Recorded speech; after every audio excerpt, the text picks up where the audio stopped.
Citando juntos essa última frase que está em destaque em nosso boletim, que diz assim: ouçamos a bendita palavra de Deus que nos oferece salvação. Amém.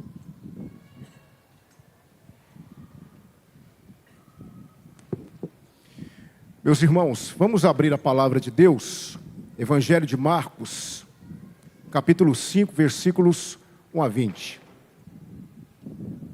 Marcos 5, 1 a 20. Eu queria deixar com vocês dois versículos que nós poderíamos chamar de texto-chave, e são eles os versículos 18 e 19, que nos diz assim: ao entrar Jesus no barco, suplicava-lhe o que fora endemoniado que o deixasse estar com ele. Jesus, porém, não lhe o permitiu, mas ordenou-lhe: vai para a tua casa, para os teus, anuncia-lhes tudo o que o Senhor te fez e como teve compaixão de ti. Irmãos, se nós lermos o capítulo 4 de Marcos, se você depois fazer a leitura desse capítulo, perceberemos que o Senhor Jesus passou o dia todo ensinando. Foi um dia exaustivo, um dia longo, de muito ensino. E o que é que Jesus ensinava?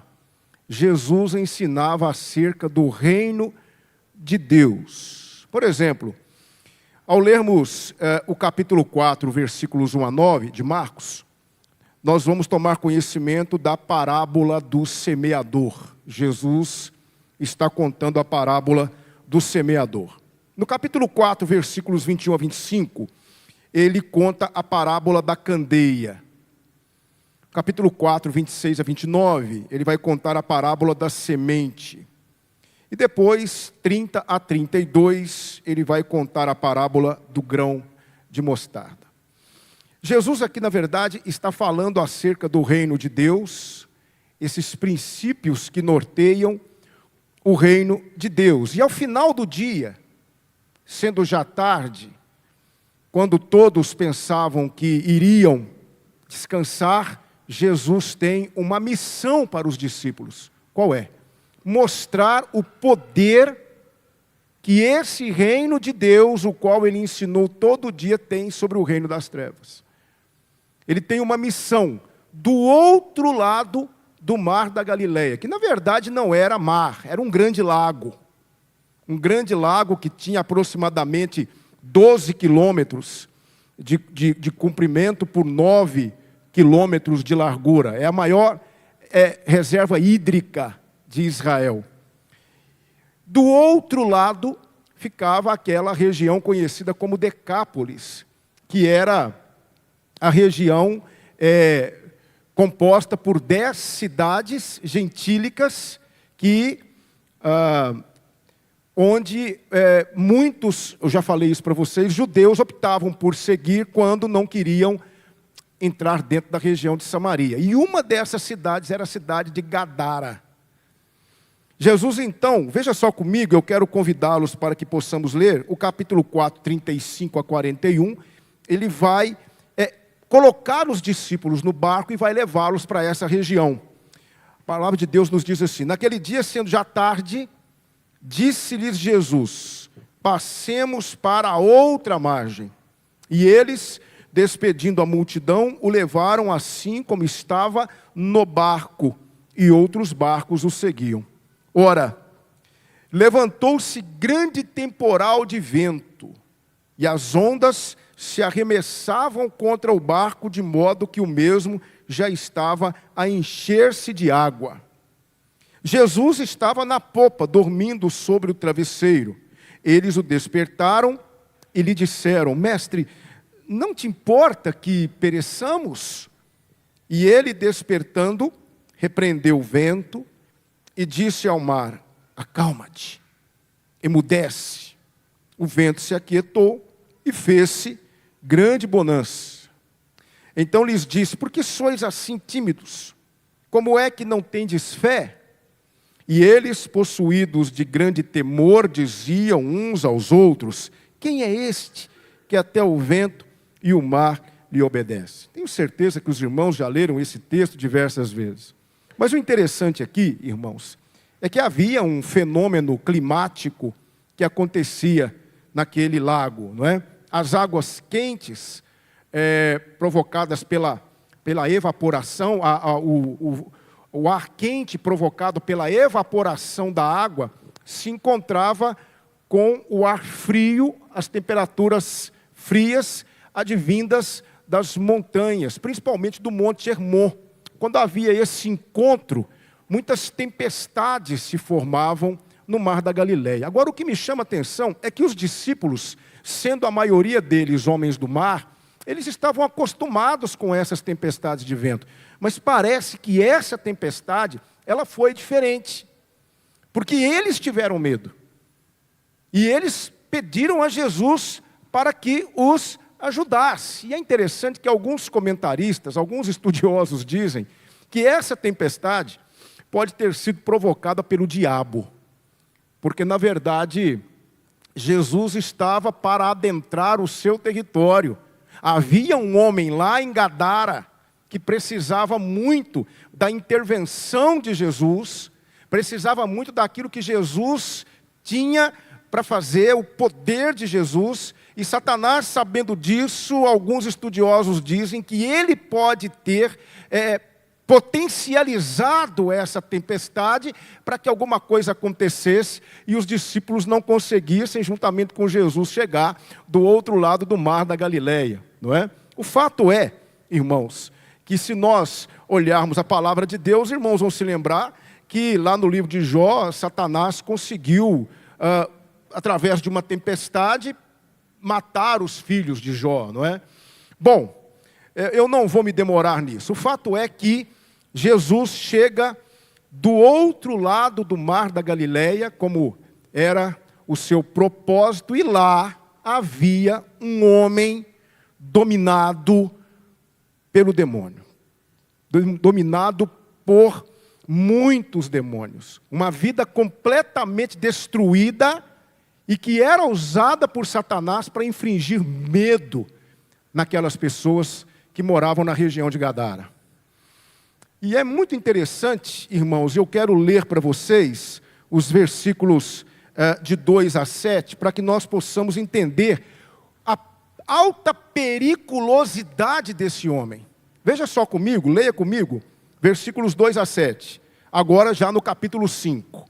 Ao desembarcar, depois de ter vencido aquela tempestade, depois de ter atravessado aquela tempestade e chegado do outro lado do mar, como ele havia dito aos discípulos, ao desembarcar, logo veio dos sepulcros. Observem a situação calamitosa desse homem. Logo veio dos sepulcros ao seu encontro um homem possesso de espírito imundo, o qual vivia nos sepulcros, e nem mesmo com cadeias alguém podia prendê-lo, porque, tendo sido muitas vezes preso com grilhões e cadeias, as cadeias foram quebradas por ele e os grilhões despedaçados. E ninguém podia subjugá-lo. Andava sempre de noite e de dia, clamando por entre os sepulcros e pelos montes, ferindo-se com pedras. Quando de longe viu Jesus, correu e o adorou, exclamando com alta voz: que tenho eu contigo, Jesus, Filho do Deus Altíssimo? Conjuro-te por Deus que não me atormentes. Aí vem a pergunta: de onde lhe vinha tanta força? Porque a força desse homem era descomunal. Era uma força incontrolável. Ele não só feria a si mesmo, machucava a si mesmo, ele não só destruía a si mesmo, mas ele infligia medo a todos os moradores daquela região. Era uma força inexplicável. Aí você vai para o versículo 9. O versículo 9 nos dá a resposta para essa pergunta. Perguntou-lhe, Jesus no caso, perguntando ao homem: qual é o teu nome? Respondeu ele: Legião, é o meu nome, porque somos muito. Se nós levarmos em consideração que uma legião romana, de soldados romanos, era composta entre 4 a 6 mil soldados, podemos então entender que havia cerca de 6 mil demônios nesse homem. Daí vem a explicação para essa força descomunal. 6 mil demônios morando naquele homem. Por isso Jesus disse para os discípulos, passemos para o outro lado. Havia uma missão lá. Esse homem tinha que ser liberto. E é isso que acontece. É isso que acontece, não é? Jesus ordena aquele espírito imundo para que saia daquele homem. Jesus não fica fazendo entrevista com o homem, com aquele homem. Ele não fica perguntando coisas para o demônio. Ele só perguntou o nome. Quando ele disse, Jesus ordenou que ele saísse daquele homem. E aí aqueles demônios vão rogar a Jesus, observe a soberania, observe o poder, observe o senhorio de Cristo. Em relação, não é, aos seres criados. Aqui a palavra de Deus nos mostra, versículos 10 a 14. Rogou-lhe encarecidamente, quem? Aquela legião, que os não mandasse para fora do país. Ora, pastava ali pelo monte uma grande manada de porcos. Nós estamos falando de uma região gentílica. E havia criatórios de porcos naquela região. E os espíritos imundos rogaram a Jesus, dizendo, manda-nos para os porcos, para que entremos neles. Jesus o permitiu. Então, saindo os espíritos imundos, entraram nos porcos e a manada, que era cerca de 2 mil, precipitou-se despenhadeiro abaixo, para dentro do mar, onde se afogaram. Os porqueiros fugiram e o anunciaram na cidade e pelos campos. Não é? Observe só que situação. Aí acontece algo inusitado, porque quando os porqueiros, quando as pessoas tomaram conhecimento do que havia acontecido, ao invés de darem glórias a Deus e agradecerem a Deus por tão grande livramento, porque aquele homem era um elemento perigosíssimo, um homem que infringia medo, as pessoas tinham medo daquele homem. Quando elas tomaram conhecimento do que aconteceu, ao invés de glorificarem a Deus e aquilo servir de testemunho para elas, elas simplesmente pedem a Jesus que deixe a região. Isso é uma coisa impressionante. Veja comigo versículos 15 a 17. Indo ter com Jesus, viram o endemoniado, o que tivera a legião, assentado, vestido, em perfeito juízo, e temeram. Os que haviam presenciado os fatos contaram-lhes o que acontecera ao endemoniado e acerca dos porcos, e entraram a rogar-lhe que se retirasse da terra deles. Eu conheci uma pessoa, que você está vendo aqui, que ao invés de se renderem, eles simplesmente mandam Jesus embora com todos os seus discípulos. E eu tomei, nesse momento, eu tomei conhecimento de algo que aconteceu comigo. Eu me lembrei de algo que aconteceu comigo, de uma pessoa que tinha a vida toda destruída, uma pessoa que também infringia muito sofrimento à família. E essa pessoa veio ao conhecimento do Evangelho, ela ouviu o Evangelho, ela tomou conhecimento da graça de Deus, e a vida dessa pessoa foi mudada radicalmente, mas os familiares, eles simplesmente se revoltaram contra essa pessoa, não aceitaram a mudança pelo fato dela ter mudado de religião, e no fundo parece que eles queriam que ela continuasse sendo o que sempre foi, porque assim ela continuaria dentro daquele sistema religioso e não precisaria abrir mão daquele sistema religioso. Elas estavam incapacitadas de ver as maravilhas de Deus na vida daquela pessoa, pelo fato de que aquela pessoa agora não professava a mesma fé que elas. É uma coisa que não entra realmente no nosso coração, nós não entendemos o porquê disso. Isso aconteceu aqui. As pessoas, ao invés de glorificarem a Deus, mandaram Jesus embora, porque estavam assustadas com tudo aquilo e realmente não foram capazes de entender as maravilhas que Deus havia realizado na vida desse homem, mesmo vendo aquele homem restaurado diante delas. Agora, e o homem?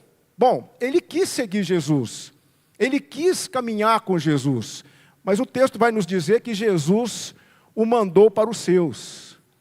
Jesus fez dele um missionário, um dos muitos missionários anônimos que nós temos conhecimento, né, de pessoas que suas histórias ficaram registradas no livro sagrado, mas não temos muitas informações acerca de como foi o desenrolar de algumas questões, mas esse homem foi enviado aos seus para que ele pudesse contar aos seus todas as grandes coisas que o Senhor havia feito por ele. Esse é o texto de Marcos 5, 1 a 20, que nos mostra o nosso Salvador como um grande missionário, levando os seus discípulos para uma missão numa região onde um homem sofria debaixo do jugo do diabo, e ali ele estava sendo usado por Satanás para destruir e para infligir sofrimento em muitas outras vidas. Eu queria, a partir de agora, extrair daqui algumas aplicações para a nossa vida, ainda mais dentro dessa temática de missões, que é a temática do nosso culto. E eu queria pensar com vocês, porque o tema da nossa exposição hoje é missões em todo lugar. Missões em todo lugar. Aqui, Jesus foi realizar uma obra missionária em território gentílico, numa região, numa cidade chamada Gadara. E nós temos que entender isso, que há muitas Gadaras por esse Brasil afora que precisam da intervenção da igreja. Há muitas Gadaras, inclusive, dentro da nossa própria cidade, às vezes dentro da nossa família, que precisam da intervenção da igreja. E eu queria pensar algumas coisas com os irmãos, a partir de agora, sobre esses acontecimentos. O final ali do capítulo 4 e já o capítulo 5, especificamente. Primeira coisa que eu aprendo aqui, e eu quero compartilhar com os irmãos, é que sempre haverá muitos obstáculos a serem vencidos para que a obra missionária aconteça. Sempre haverá muitos obstáculos. É incrível como que Satanás trabalha para que a igreja se cale, para que a igreja se acomode e para que a igreja não faça a obra missionária. Mas o que me preocupa não são os obstáculos, não são as tempestades de fora. O que me preocupa muitas vezes são as tempestades de dentro, que nós também temos que enfrentar. Às vezes, irmãos, os maiores obstáculos para a realização da obra missionária somos nós mesmos. Como, pastor? Através da indiferença. Irmãos, John Knox, o grande pregador escocês John Knox, ele orava horas chorando. E sabe qual era a oração de John Knox? O poderoso John Knox, na oração dele, ele chorava, pedindo a Deus nas suas orações: Deus, dá-me a Escócia, senão eu morro. Era a oração de John Knox. Deus, dá-me a Escócia, senão eu morro. Irmãos, vale uma reflexão nessa manhã. Acabamos de lançar a campanha de missões nacionais. Mas, sinceramente, irmãos, amamos missões como deveríamos amar. Choramos pelas almas perdidas como deveríamos chorar. Nos preocupamos com aqueles que se perdem e que muitas vezes estão dentro das nossas famílias como deveríamos nos preocupar. Será que nós temos chorado diante de Deus, pedindo a Deus que nos dê almas para o seu reino?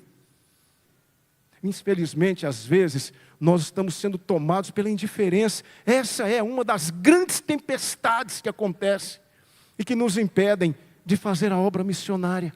Porque fazer missões não é apenas participar de uma campanha na igreja. Fazer missões não é apenas ofertar. Fazer missões é se colocar à disposição de Deus para que Ele nos envie para as Gadaras dessa vida, irmãos. É dizer para o Senhor, assim como Isaías disse: eis-me aqui, com todas as minhas limitações, com todas as minhas dificuldades, mas eis-me aqui, me use. Isso é fazer missões, irmãos. Louvo a Deus pela vida da primeira igreja batista em Divinópolis, que fez missões nessa cidade, em região. A minha antiga igreja teve muito a participação de irmãos dessa igreja, quando da sua organização em Pará de Minas. Há várias igrejas da região que têm as digitais da primeira igreja, louvado seja Deus. Mas missões é algo que diz respeito a mim, no meu dia a dia, e a você. Nós precisamos, irmãos, pedir a Deus que coloque em nosso coração amor por missões. Pedir a Deus que coloque em nosso coração amor pelas almas que se perdem. Olhar para elas como almas que precisam da intervenção de Jesus, porque a solução é Jesus. Então, a primeira coisa que eu aprendo, sempre haverá muitos obstáculos a serem vencidos. Esses obstáculos muitas vezes estão dentro de nós, é a indiferença. Irmãos, aqui eu vou ser bem direto, às vezes é a mesquinhez. Às vezes é a mesquinhez.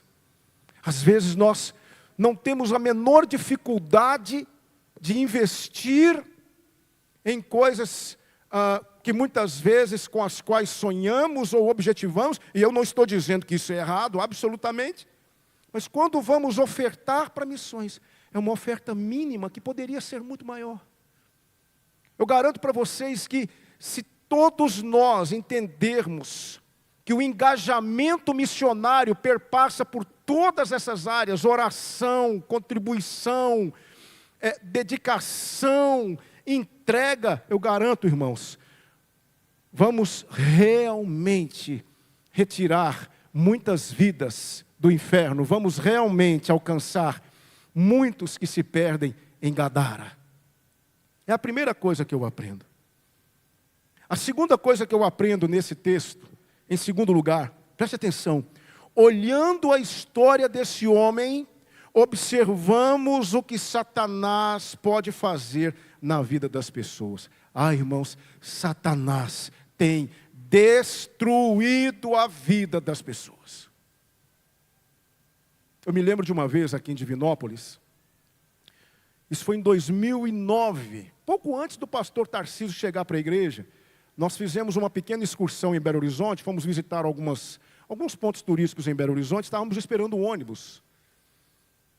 E eu, do outro lado assim da rua, eu vi um rapaz, talvez vocês já o tenham visto por aí, ele anda muito com um saquinho cheirando gasolina. Ele gosta muito de cheirar gasolina. E eu vi esse rapaz numa situação deplorável. Deplorável. E assim, alguém completamente descaracterizado. Uma pessoa completamente anormal no que tange a uma apresentação pessoal. Roupas sujas, me perdoem o que eu vou dizer, ele cheirava mal. E eu olhei aquele rapaz do outro lado e disse para minha esposa, vou lá conversar com aquele rapaz. E eu fui me aproximando dele, e quando ele me viu, ele ficou um pouco inquieto, e eu pude chegar perto dele e pude conversar com ele, mas irmãos, era uma situação caótica.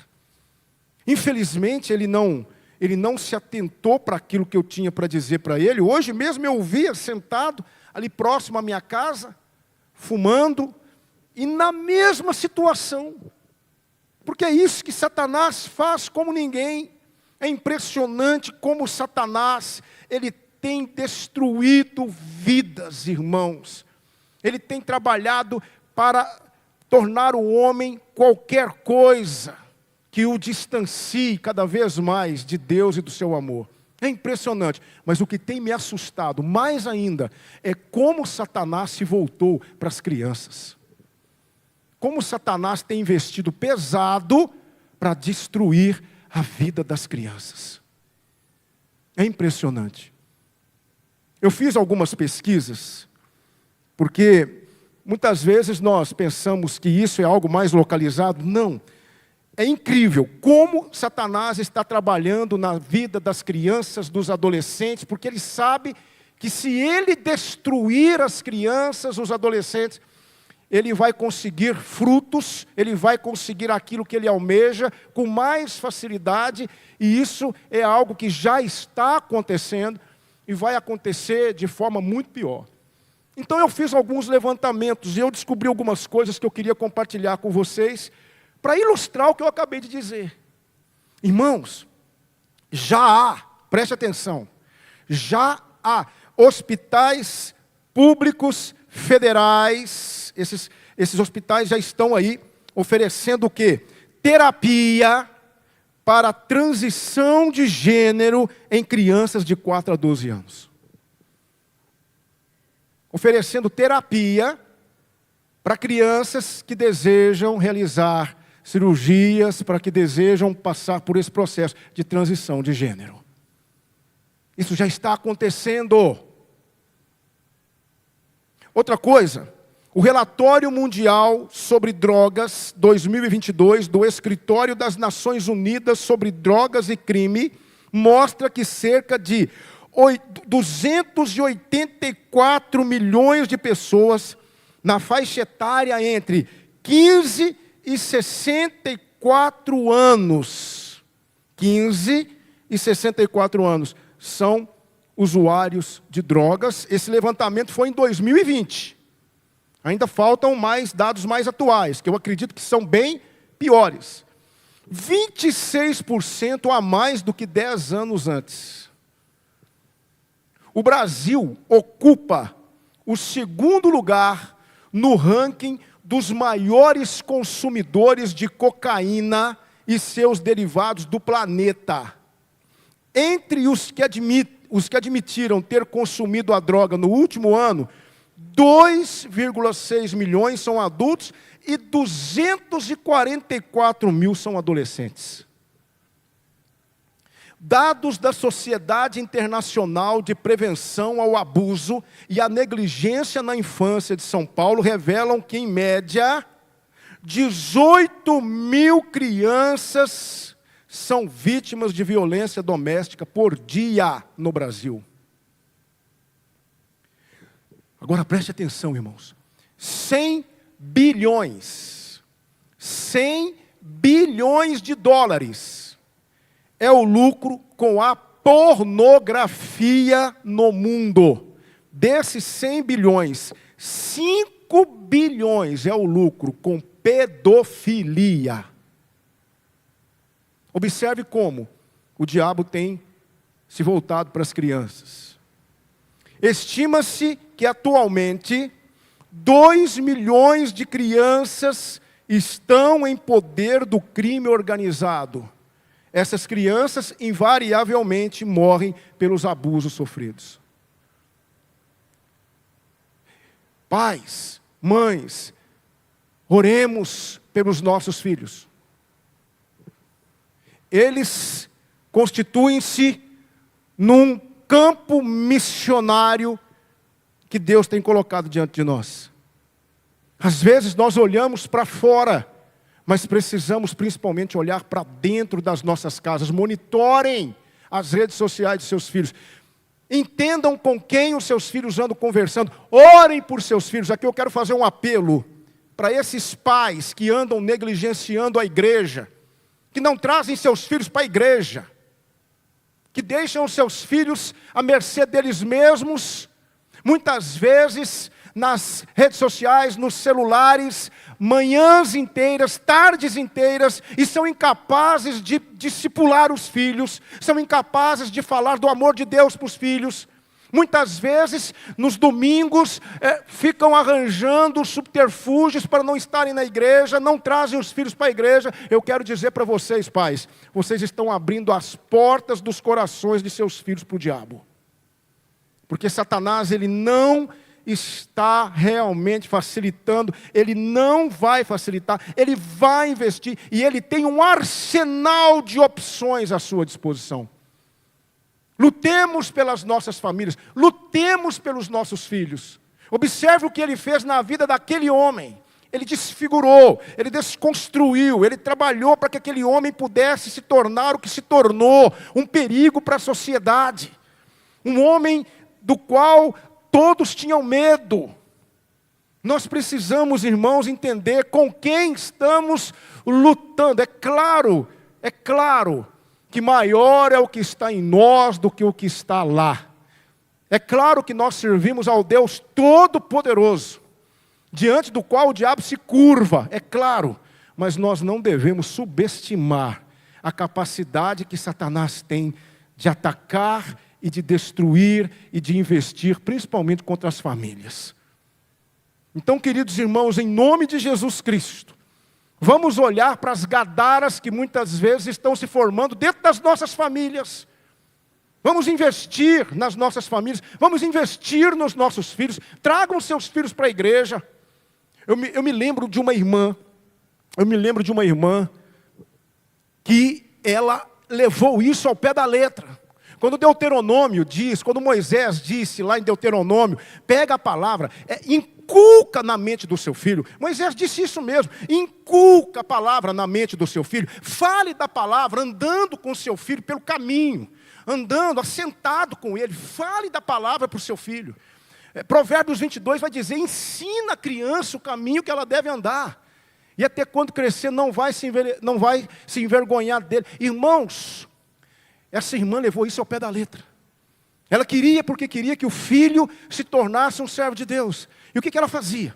Ela estabeleceu a seguinte estratégia. Onde quer que o filho fosse em casa, ela fez um mapeamento de como era o dia a dia do filho em casa. Ele ia ao banheiro, ele ia tomar o café, ele ia no guarda-roupa para se trocar. Então, onde quer que ele fosse, ali tinha um versículo da palavra de Deus. Ele acordava, tinha um versículo na cabeceira da cama. Ele ia para o banheiro para lavar o rosto, tinha um versículo colado no vidro do banheiro. Ele ia para o guarda-roupa para trocar de roupa, ele abria a porta do guarda-roupa, um versículo bíblico lá. Ele pegava a sua pasta para o trabalho, e quando ele abria a pasta, um versículo da palavra de Deus lá. Essa mãe fez isso. Sabe o que aconteceu? Esse moço entregou a vida para Jesus. Como você vai fazer? Eu não sei. Mas não brinque com o diabo. Porque ele vai vir com tudo para destruir as famílias. Ele já tem feito isso. E ele quer o seu filho. Ele quer as minhas filhas. E ele trabalha para isso. Então veja só o que ele foi capaz de fazer na vida desse homem. E ele tem feito isso na vida de tantos e tantos e tantos ao redor do mundo. Quantas pessoas estão com as vidas totalmente destruídas pelo diabo. Por isso a igreja tem essa missão de pregar. Sabe por quê?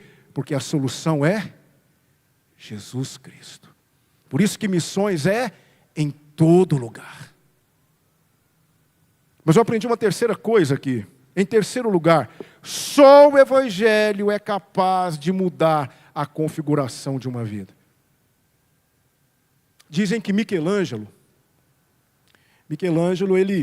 o grande artista, o grande escultor Michelangelo, ele estava procurando um bloco de mármore para fazer uma das suas esculturas. E ele encontrou um bloco de mármore diferente, não era algo atrativo aos olhos. Ele perguntou o preço e o vendedor disse, não vou te vender esse bloco de mármore. Esse bloco de mármore está todo cheio de defeitos. Ele não serve para nada. Absolutamente nada. E eu não vou entregar esse bloco de mármore para você. Ele disse, não, mas eu quero. Qual o valor? Não, eu não vou vender esse bloco de mármore para você. Você não conseguirá fazer nada nele. Ele não vai atender ao seu nível de exigência. Mas eu quero o bloco de mármore. Eu vejo nele potencial. Com muita insistência, o dono daquele comércio, daquele estabelecimento, aceitou vender o bloco de mármore para Michelangelo, vendeu um pouco mais barato. Michelangelo, então, o transportou para a sua oficina, para o seu ateliê, e lá ele começou a usar o cinzel e foi usando. E dali saiu uma das mais belas esculturas de Michelangelo, que é, uma dessas esculturas está na Itália. Aliás, essa escultura está na Itália, que é a escultura do rei Davi. Lindo, maravilhoso, perfeito, nos mínimos detalhes. Por quê? Porque aquele bloco de mármore imprestável foi colocado nas mãos de um verdadeiro artista. Assim somos eu e você. Sabe o que éramos? Blocos de mármore que não serviam para nada. E o Senhor Jesus colocou a mão em nós e nos transformou, e tem nos transformado numa bela escultura para a glória de Deus. Sim ou não? É isso que Ele pode fazer com esse mundo que se perde. É isso que Ele pode fazer com as pessoas. E foi isso que Ele fez na vida daquele homem. Transformou, a ponto de as pessoas chegarem e Ele estar ali, assentado em perfeito juízo, totalmente liberto, em domínio das suas faculdades mentais, restaurado. E é isso que o Senhor pode fazer. Por isso que nós precisamos investir na obra missionária. Por isso que precisamos participar de missões. Por isso que precisamos nos colocar à disposição de Deus, irmãos, para que verdadeiramente sejamos usados pelo Senhor. Sejamos realmente usados pelo Senhor. Eu quero repetir aqui, Marcos 5, versículo 15. Indo ter com Jesus, viram o endemoniado, o que tivera legião, assentado, vestido, em perfeito juízo, e temeram. Aí há uma frase de Charles Spurgeon que diz assim: bendigo meu Senhor e Mestre, por ter me dado um evangelho que posso levar a pecadores mortos, um evangelho que está à disposição do mais vil de todos os homens. Bendito seja o nome do Senhor, porque Ele pode fazer isso. Ele pode fazer isso. Só Ele pode fazer isso. Em quarto e último lugar, e caminho para o final, missões é ir onde ninguém quer ir. É pregar para os improváveis.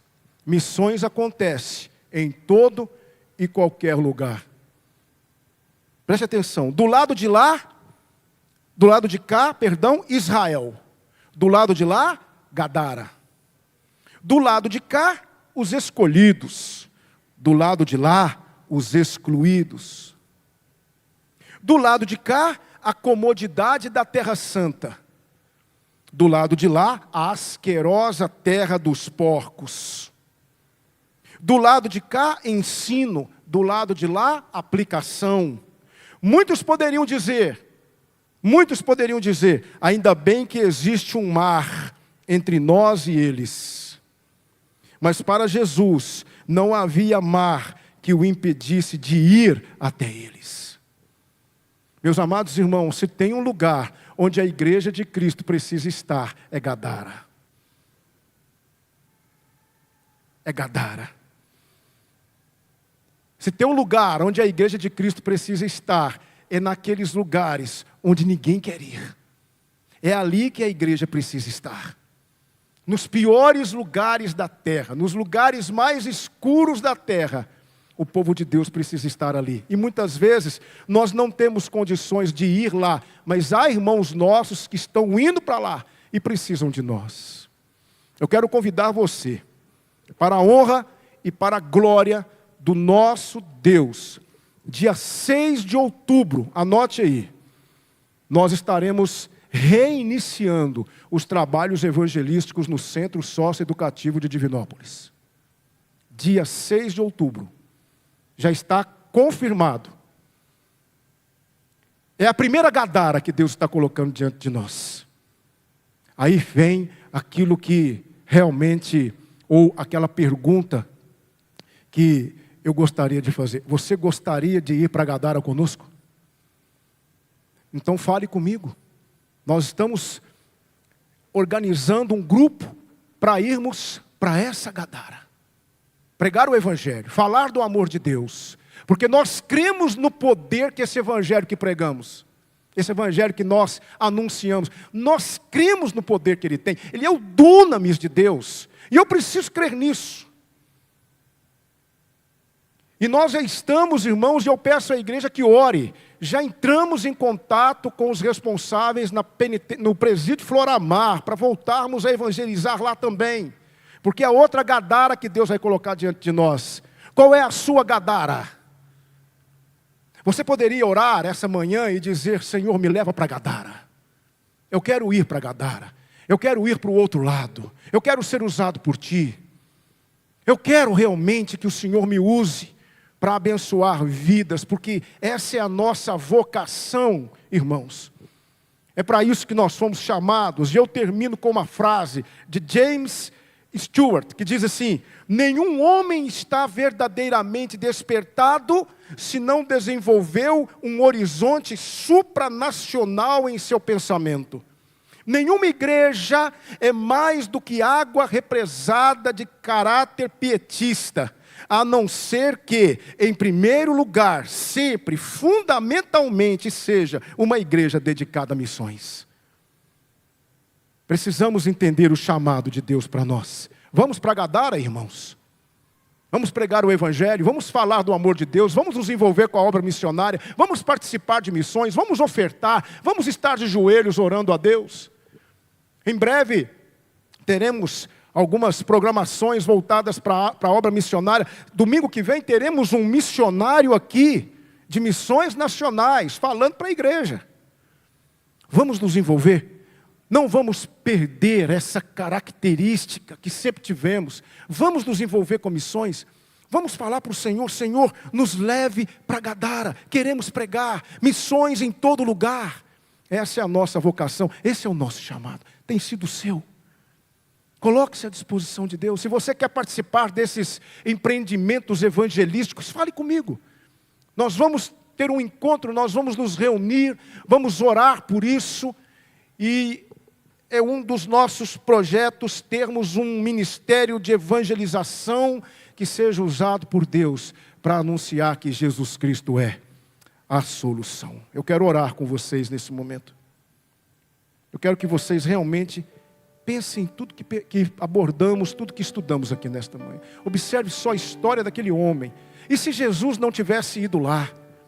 E se aqueles missionários não tivessem ido lá? E se realmente Jesus não tivesse se importado com aquele homem, depois de um dia inteiro de trabalho?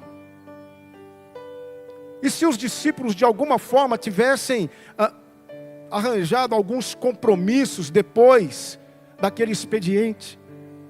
E se eles não tivessem enfrentado aquela tempestade, ou por medo da tempestade não tivessem entrado no mar?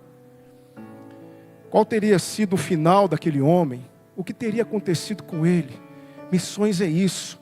Missões é o Senhor Jesus, é a graça de Deus entrando na história de alguém. Isso é missões. Missões em todo lugar. Talvez haja Gadaras na sua família. Talvez você está agora pensando naquele parente, naquela pessoa que faz parte da sua família e para quem você precisa falar. Talvez Gadara seja a sua família. Talvez Gadara esteja lá no seu trabalho. Talvez a sua Gadara seja lá na sua escola ou na sua vizinhança. Vamos para Gadara? Vamos realmente buscar a face do Senhor e vamos pedir a Ele que nos use?